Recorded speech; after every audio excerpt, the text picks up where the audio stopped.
When philosopher P.D. Ouspensky first met George Gurdjieff in 1915 in an obscure Moscow cafe, he never imagined that this mysterious man would reveal the most explosive connection between East and West. For 30 years, Ouspensky had studied all the great European philosophers, especially Nietzsche. But it was only when he heard Gurdjieff's first words that his life as a thinker changed forever. What Ouspensky discovered in that meeting was not just a philosophy. It was the definitive proof that two men, separated by completely different continents and cultures, had discovered exactly the same devastating truth about humanity. And it all started with a single sentence Gurdjieff uttered that echoed word for word what Nietzsche had written decades earlier. P.D. Ouspensky was never just a philosopher. He was an obsessive detective of human consciousness. For decades, he had pursued a question that kept him awake at night. What truly separates an awakened human being from a sleeping one? Ouspensky realized that, up to that point, all Western philosophers had focused on great ideas. But then he understood something revolutionary. Great revelations about human nature do not happen in moments of intellectual triumph. They happen when two thinkers, without ever meeting, discover the same inescapable truth. It was in January 1915 when Ouspensky first heard Gurdjieff. Man is asleep. He is born sleeping, lives sleeping, and dies sleeping, Gurdjieff said. Ouspensky froze. Those words were nearly identical to what Nietzsche had written in Thus Spoke Zarathustra. That night, Ouspensky couldn't sleep. He knew he had found something extraordinary. It was the exact moment when East and West met on the same devastating truth. Ouspensky never forgot the day he finally understood what Gurdjieff and Nietzsche had in common. It was when he had the epiphany. Both were not just courageous thinkers. They possessed a quality Ouspensky took decades to name properly. To understand what Ouspensky discovered, we need to go back to the heart of Nietzsche's ideas. Nietzsche had declared in 1882 that God is dead. But that phrase wasn't about religion. It was about awakening. Nietzsche realized that humanity lived in a special kind of sleep, a hypnotic sleep where people followed values and beliefs without ever consciously questioning them. But Ouspensky discovered that in that moment of absolute chaos of ideas, Nietzsche did something that changed not only philosophy but the entire understanding of human consciousness. He did not retreat. He did not hesitate. Instead, he proposed something his own contemporaries considered philosophical madness. The Übermensch, the Superman. But Ouspensky realized that this idea was not just philosophical. It was psychological. Nietzsche was betting everything on something no philosopher had ever attempted before, transforming human consciousness from a state of sleep to a state of absolute wakefulness. Ouspensky understood that Nietzsche's Übermensch revealed the philosopher's true genius. It wasn't his intellectual courage.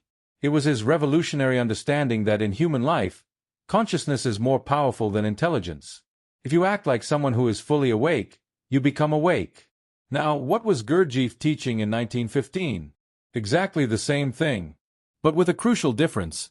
Gurdjieff had developed practical methods. Gurdjieff taught that people live in a state of waking sleep, a hypnotic state where they believe they are conscious, but in reality, they act mechanically. The Armenian mystic admitted, man has no real consciousness. He has no single I, only a multiplicity of small eyes that control him. It was at this moment that Ouspensky had his greatest revelation. He found a passage in Nietzsche's writings where the German philosopher wrote, "You have a chaos of virtues and instincts within you." They were the same words, the same discovery. It was 3 a.m. when P.D. Ouspensky finally grasped the true meaning of this connection. Neither Nietzsche nor Gurdjieff were just talking about waking up. They had completely reinvented the concept of human transformation under the pressure of truth. Ouspensky realized that both Nietzsche and Gurdjieff demonstrated that true human beings are not those who never fail. They are those who turn the moment of sleep into a moment of awakening. Ouspensky discovered something even more extraordinary in the diaries of Gurdjieff's students. After working with the methods of the Fourth Way, everyone's attitude changed drastically.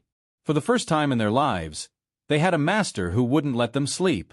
Gurdjieff does not know the word falling asleep, one student noted. Ouspensky understood that the Fourth Way was not just a system. It was at that moment in Ouspensky's career that he grasped the deepest truth about human transformation. During his research, Ouspensky discovered that the connection between these two thinkers explained everything that came next.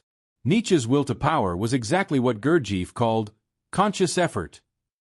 Nietzsche's eternal recurrence was what Gurdjieff described as continuous self-remembering.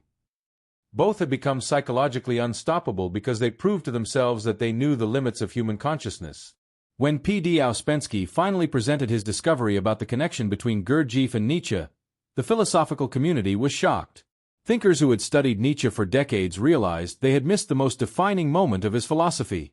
Ouspensky admitted years later, "I spent 30 years looking for Nietzsche's secret in the great works, but the real Nietzsche was hidden in the same discovery Gurdjieff made about the sleep of humanity." This discovery transformed not only Ouspensky's career but the entire modern understanding of human consciousness. He had proven that moments of crisis do not destroy great thinkers, they reveal them. Ouspensky visited Nietzsche's grave in Germany and Gurdjieff's institute in France. He often stayed in these places trying to feel what both masters had felt in their crucial moments of awakening. Nietzsche was not a traditional philosophical genius, Ouspensky wrote. He was something much rarer, a man who discovered how to become unstoppable through the absolute refusal to remain asleep. And Gurdjieff discovered how to teach it. Ouspensky's discovery of the connection between Nietzsche and Gurdjieff revolutionized the history of philosophy. Both had discovered something that transcended philosophy and spirituality: how to transform the moment of sleep into a moment of radical transformation. Executives, politicians, athletes, all study the moment when both chose to awaken when everyone expected them to remain asleep.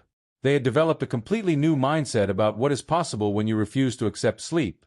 If P.D. Ouspensky's obsessive journey through philosophy and mysticism touched you as much as it touched millions around the world, subscribe to the channel. And tell us in the comments, what was your moment of awakening that defined who you became?